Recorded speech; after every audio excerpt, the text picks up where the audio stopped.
Okay guys, I am doing another car vlog and it has been a long time because I have been incredibly busy.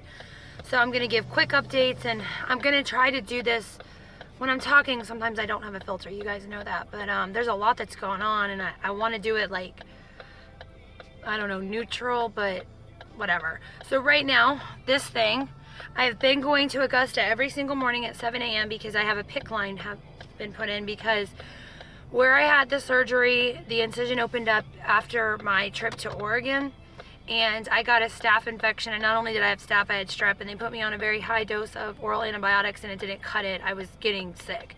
So I have to go in now every day for IV antibiotic treatment to make sure that the infection goes away. And last Thursday, today's Monday, on Thursday I saw the doctor again, and yeah, it's closing up, everything's looking good. I'm still extremely tired and I'm very anemic, so that kind of explains the fatigue. I haven't been sleeping much because what's going on, a couple of the younger kids are not coping well with Jamie being gone. Now he was coming in and out. He has rented a small house about 5 minutes down the road, so he's been close, but he'll come home and, you know, do what he needs to do to our home, and he'll take the other kids, and it's not going well at all. Our kids are just too little to understand what's happening, and regardless of our marital issues, he has been very close to the kids, especially the younger ones. Now, the older ones have seen his behaviors and have pulled away from him. He's credited me to that, to them not being happy. That's been very frustrating for me because that's not been what's going on. I have always maintained that parent and child relationships need to be as intact as possible no matter what's happening in the marriage. And Jamie's seen me support a lot of friends going through divorce and encouraging them and all that all the time. He knows how I feel about that, so that to be turned around and blamed that I'm feeding the kids lies about him, that really bothered me because he was putting a lot on their plate that was not appropriate. And when they would come to me, I would encourage them to talk to their father and to let him know how they feel. He wasn't listening to them, and when I would then, the heavier stuff, I would not talk to him in front of the children about him. I wanted to give him the opportunity to fix that, and he just basically stonewalled me every single time I approached him. He said I was attacking him. He never understood that everything I was getting angry about was always about the kids. And I do have a sense of guilt for everything that's happened. Like, if I had just done what I needed to do, and up until he left, I really was still struggling, despite many therapists telling me and many other people in my life that he was doing wrong. I still kind of felt like, is this my fault? I haven't done enough. And I will say my circle of friends, I have a few that I trust with all the information. They know everything that's been going on, and when Jamie does something bad, they will support me and they'll tell me that sucks, but they also support me in acting appropriately. Like, if I posted something on Facebook I shouldn't because I was angry, and I'll go into that, but my best friend said, Melissa, that's not cool. You know, this is a private matter. You're putting it out there, and I know it feels good for the moment, but you're going to feel like shit later. And I was like, you know what, screw you. But yeah, you're right. And I did take that down because I don't want to act like that. I'm angry. And right now where I'm sitting, and maybe a lot of people aren't going to agree with this, but Jamie and I have decided that the living arrangements are not going to be good.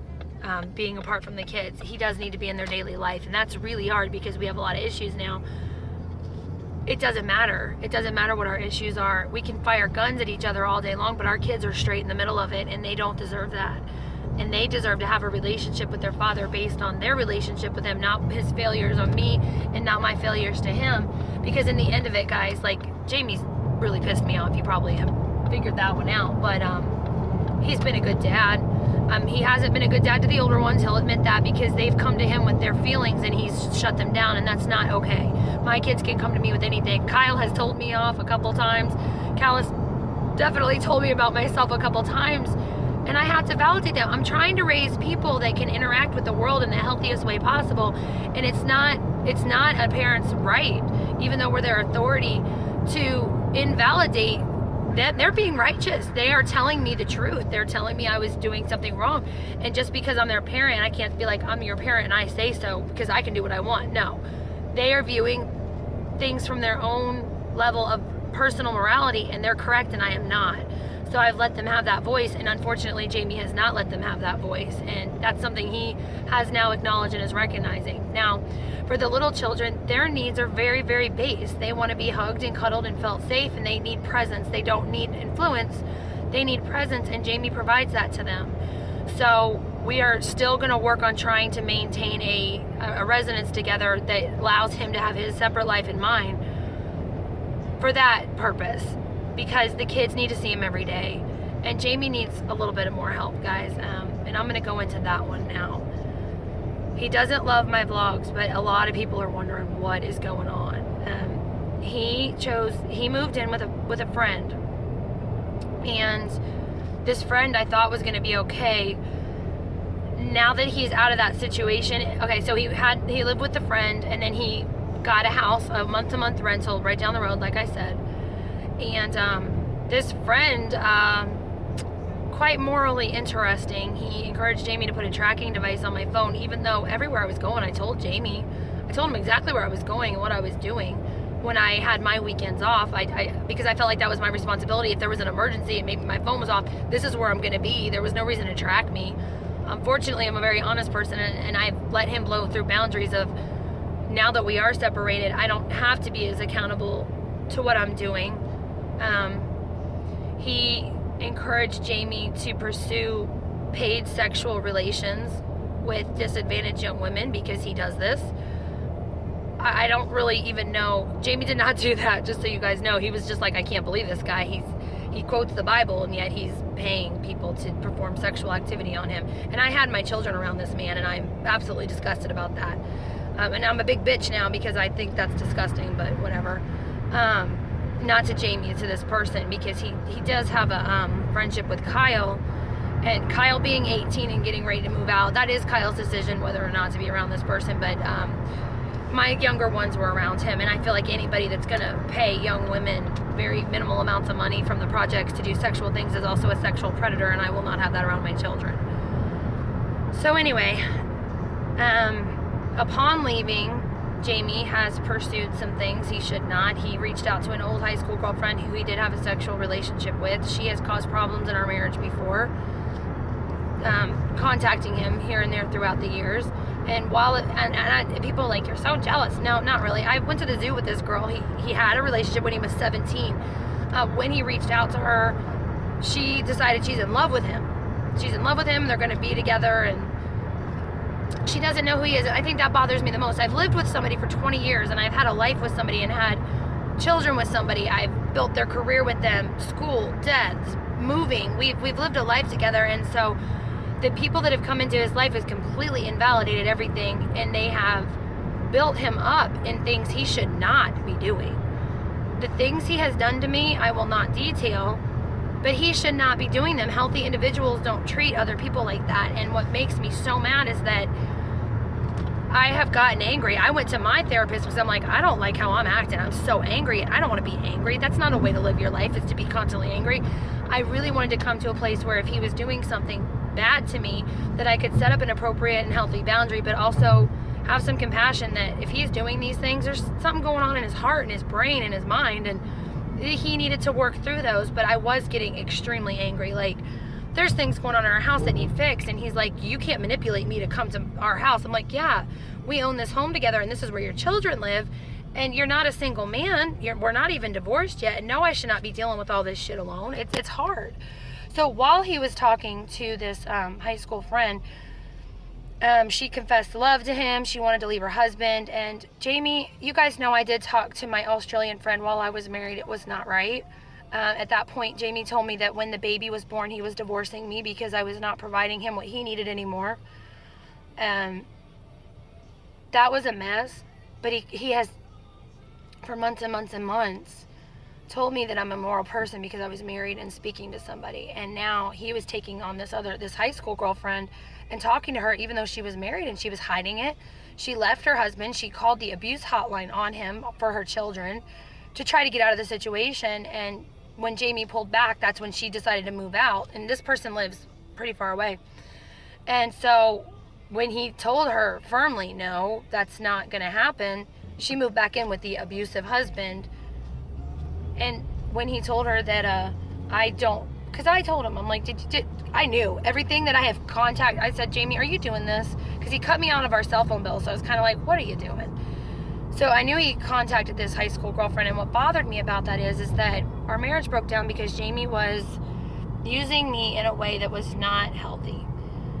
He needs validation through being told he's good at all times. There's no negative feedback allowed at all. You can't say, I don't feel like, God, how do I even go into this? I'm going to give one example, and that's going to be the one I give, and that's that, guys. Hold on. Emery is 4 years old. After Emery was born, 3 days, when I was postpartum, 3 days, Jamie felt justified to tell me that I was a selfish woman for not providing for him sexually because he was physically frustrated. And if any of you have ever had birth or given birth out there, you understand 3 days postpartum is not exactly the time you're thinking about sex. I was up all night establishing breastfeeding, obviously still, bleeding from having a baby. And those were the kind of things that were going on in our marriage, that I must provide my body at all times, regardless of what's going on, regardless if I'm very sick, have the flu, been up all night. I am a selfish individual if his needs were not met on a very specific schedule, and I was treated poorly if that wasn't happening. And he would threaten a lot of things if I didn't perform. That is where our marriage went. Now, you guys can think he's a monster. It's just that's how he felt loved. That's how he felt validated and not abandoned. And he had a really unhealthy pattern of behavior that I fed into because I didn't want the house to be in a flux. So I did things I didn't want to do very regularly to keep the peace. So my concern when he's contacting old girlfriends or whatever is that he's not doing that to establish a relationship. You can't really do that when you're in an unhealthy, pattern with your wife. And he did. He used her. He needed something. He used her. When it came time to give back to her, like to make a commitment, which I don't know how somebody can express love for a man that they haven't seen in 20 years. Like, she knows nothing about him and thought that they were going to have something. So he kind of was cutting that off. In the meantime, he's seeing another woman here, talking to her. And he is feeding this person all sorts of horrible things about me. And he became intoxicated and had sex with this woman. And all this time, he is grilling me about my immorality and the things I'm doing. And when he left, I dived into my art. I dived into keeping the house cleaner, getting the grocery budget down so that we weren't strapped. Because, I don't want to kill this man financially, but with 9 kids, the child support and whatnot is going to be so high. Got the kids in activities, started really, really working on my business, really tried to surround myself with people that could support me, but not let me dive into that self-pity monster. It's so easy to do that. Like, feel sorry for me, I'm, being mistreated, and I was angry with him. But he's leading this one girl in high school on. He met this one lady online. 3 days later, he's at her house sleeping with her. And when he decided to pull away from that is because Corbin was doing really bad. And he brought Corbin to his house to spend the night with him because he wants to cuddle his daddy, and he had just brought him and left him in the living room, and I guess he was changing, and he looked, and Corbin was just looking lost, biting his nails like, where's my family, where am I have my dad, but Jamie broke. The man bawled his eyes out. And so he told this woman, I can't do this anymore, and oh boy, did she have some nasty things to say about me. I don't know what he's told people. I do know what bothers me about people like that is if this woman had been my friend before she knew Jamie and Jamie wasn't in the picture and heard the things he had done to me, she would have took my side. But because she had an investment in Jamie, now she's calling me things like controlling bitch and all sorts of things. And I don't know this person. I've never met her. She's crept up on my Facebook page and said horrible things about me. And I just don't live my life like that. So it's very confusing to me to call somebody such harsh and horrible names that you've never met. I think, and if I'm being totally honest, that's the trashiest behavior. And I don't understand why Jamie surrounded himself. In all this, I find out he has been texting one of my close friends, somebody I know, and feeding her all sorts of stuff about what I've done. Like, if I've been angry, he's done something and texted him angry, he would say, look, see what a bitch she is? Never once saying she did apologize and said she hated that she acted like that. He never painted the actual picture of the person I was being, and that really hurts because being left with 9 kids was extremely hard. I was scared. I didn't know if I was going to be able to do this. And not only did I have just the basic care of 9 children, I had serious emotional needs that were going unmet for these kids. They didn't understand what was happening to their father. And so he's talking to one of my good close friends, taking that support away from me. And that would be the one I did their pantry. And I walk into there not knowing that he has fed all this crap, like all this angry stuff.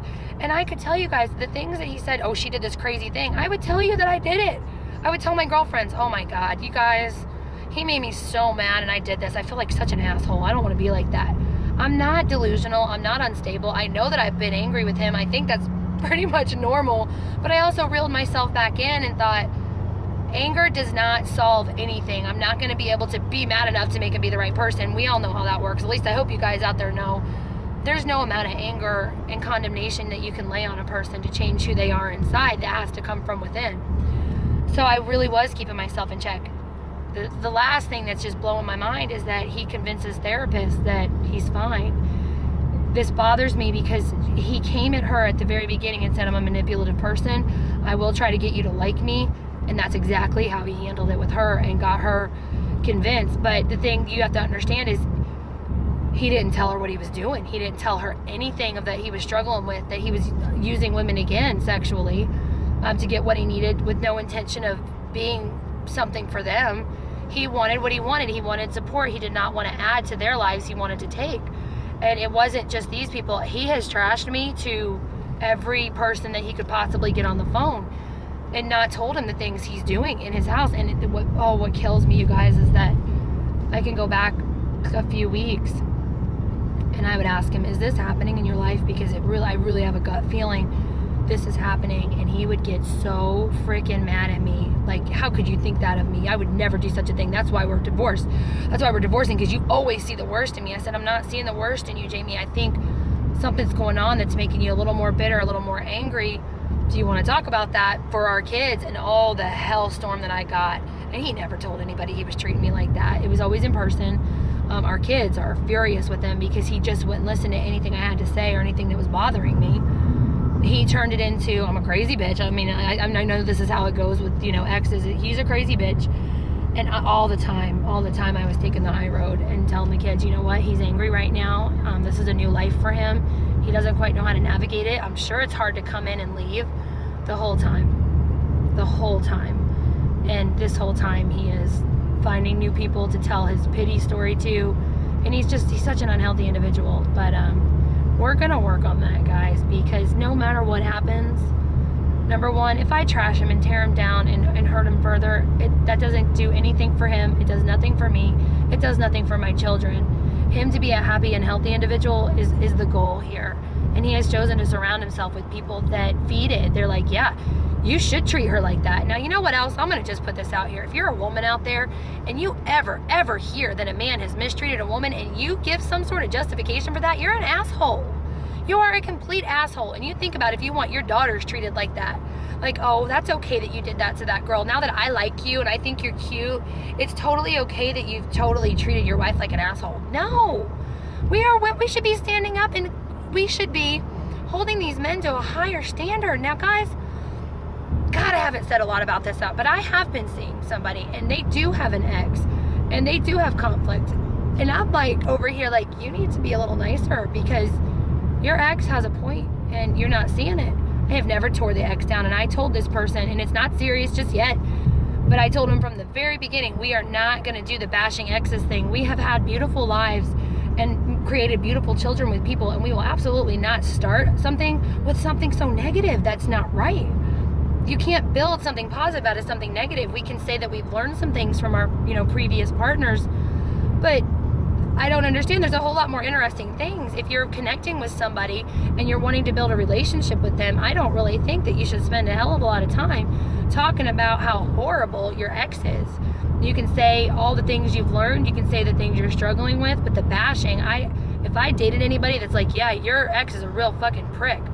No, I would not want to be around the type of person that would speak like that. So that Jamie has involved this woman in my life, calling me horrible names and texting him and making assumptions about my character, it's really pissing me off, but I've got to get on with it because that person's never going to change. Older woman, I saw one picture. It doesn't matter how attractive or not attractive she is. Her spirit is extremely ugly, and I don't even know why Jamie would even think about. He told me he had to get drunk to do anything with her, but that's neither here nor there. So what we're doing moving forward is, I don't know that we're going to go back to the same counselor. I do think we should, because she kind of missed a few things, and I think because she missed a few things and still moved him forward a little bit, maybe if he's completely honest with her, maybe she really can, like, you know, mold and make him think about some things. Because I told him too, it doesn't matter how much of a positive attitude I have towards him, I am going to have an agenda. I am going to want him to act a certain way, and I really would like to see him really lay it all out raw with a neutral party,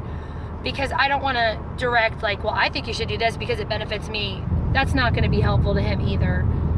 I think that I'm in a good place emotionally, and that I really do believe you should surround yourself with people that will not only build you up, they'll hold you accountable to your, you know, bad stuff too, and tell you stop. But I will come at Jamie with expectations that may or may not be fair, based on the fact that we have been together 20 years, and I want the expectations he has to be for himself. I want him to be happy. I want him to be healthy. I want him to enjoy his life. I don't want to come at him with bitterness, because he has hurt me. He has done some very terrible things to me, and unfortunately that filter is always going to be there, where there's just a little mistrust, and he needs somebody that can actually look through all his crap, sort through it without being like, how could you do that to me? You know what I mean? Because I can be supportive of him, but I don't think that I'd ever be able to look at the situation neutrally without some sort of feelings involved. And when you're talking to a third party, I think that that's good, for them to not have any emotion attached to the actions that you're presenting that you've done. So that's what's going on now. He is at the house. It has been calm. I have gotten angry a couple times and said, okay, I'm getting angry. I'm angry about this, but I have to let it go. I am recognizing that. And right now it's all about the kids. And he's finally there too, when he sees his actions really are hurting them. I saw that a long time ago, and he's finally there. And it doesn't matter if we were celibate the rest of our life, live like nuns. We have an obligation that we brought life into the world, and we don't have an obligation just to meet their physical needs like food and clothing and shelter. We have an obligation to meet their emotional needs, so that they have the best foundation to be the people they're going to be, and do it confidently. That they don't have to come home to a war zone. They need to have, you know, their wings sprouting and not being clipped. And I feel like every conflict is clipping their wings and their potential, and we've got to nip that shit in the bud. It's not healthy. So that's where I'm at. I'm almost home. I don't know what we're going to do the rest of the day. I had to go do this stupid pick line thing again, and I'm sure there's going to be a lot more conversation. We're in a good place. Nobody's unsafe. Nobody's yelling and screaming and all that. We've had to lay out a lot of things that have gone on since we've separated, and it's hurtful. But it also, we're human beings. We're going to keep being human beings, and I have some building up to do of a man that's pretty damn broken, and I hope that I can be a part of that. And I'm pretty committed to not, he's already low, and despite the fact that the things he's done has hurt me, they've hurt him too, and I'm going to honor that from now on, and not come at him like, how could you, because that's not going to be helpful. So that's where we're at, and I'm sure I'll update more, because there's a lot going on, and I hope it helps somebody. And I hope you all are out there and you have somebody that you're angry at today for doing something wrong to you, to ask yourself maybe why they did it, and have some compassion, because there's so little left in the world, guys. Let me tell you what, there is so little left in the world of compassion, and you can't do enough of it. You could do it within healthy boundaries. You don't have to kill yourself to love somebody else, but you can certainly, you know, be a little uncomfortable and reach a little higher and be the person you want to be, so that others can benefit from it. So that's the end of that. I hope you guys have a good day and a good week.